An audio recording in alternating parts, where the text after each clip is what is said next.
పుట్టినరోజు సందర్భంగా ఈ రోజు భద్రాచలం తెలుగుదేశం పార్టీ కార్యకర్తలు, నాయకులు, అభిమానులు రామాలయానికి వచ్చి వారికి ప్రత్యేకంగా పూజలు చేయడం జరిగింది. భద్రాచలం నుంచి, తెలంగాణ నుంచి తెలుగుదేశం పార్టీని బలోపేతం చేస్తారని, ఆంధ్రప్రదేశ్ లో లాగానే తెలంగాణలో కూడా బలోపేతం చేసి ప్రభుత్వాన్ని ఏర్పాటు చేస్తారని లోకేష్ గారికి ప్రత్యేకంగా భద్రాచలం రామాలయానికి వచ్చి తెలుగుదేశం కార్యకర్తలు, అభిమానులు, నాయకులు ప్రత్యేకమైన పూజలు చేయడం జరిగింది.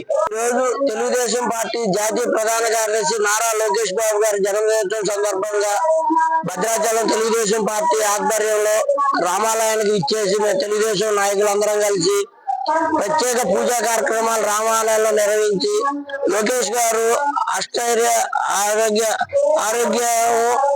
ఆశ్చర్యాలతో తలదూగి భవిష్యత్తులో ఆంధ్రప్రదేశ్ ముఖ్యమంత్రి కావాలని, మరి తెలంగాణలో కూడా తెలుగుదేశాన్ని ప్రజాస్థానంలో నిలిపి అధికారంలోకి రావడం కృషి చేయాలని స్థానిక తెలుగుదేశం తరఫున మేమంతా కోరుతూ ఆయన నిండు నూరేళ్లు ఆరోగ్యంగా ఉండాలని రామాలయంలో ప్రత్యేక పూజా కార్యక్రమం నిర్వహించడం జరిగింది. ఇట్లు భద్రాచలం తెలుగుదేశం పట్టణ పార్టీ. నేను అబ్బినేని వినీలారాణి, భద్రాచలం 6th వార్డ్ మెంబర్ని. ఈరోజు లోకేష్ గారి పుట్టినరోజు సందర్భంగా తెలుగుదేశం పార్టీ తరఫున భద్రాచలం రాముల వారి గుళ్ళోను, లక్ష్మీదయార అమ్మవారి గుళ్ళోను పూజలు నిర్వహించడం జరిగింది.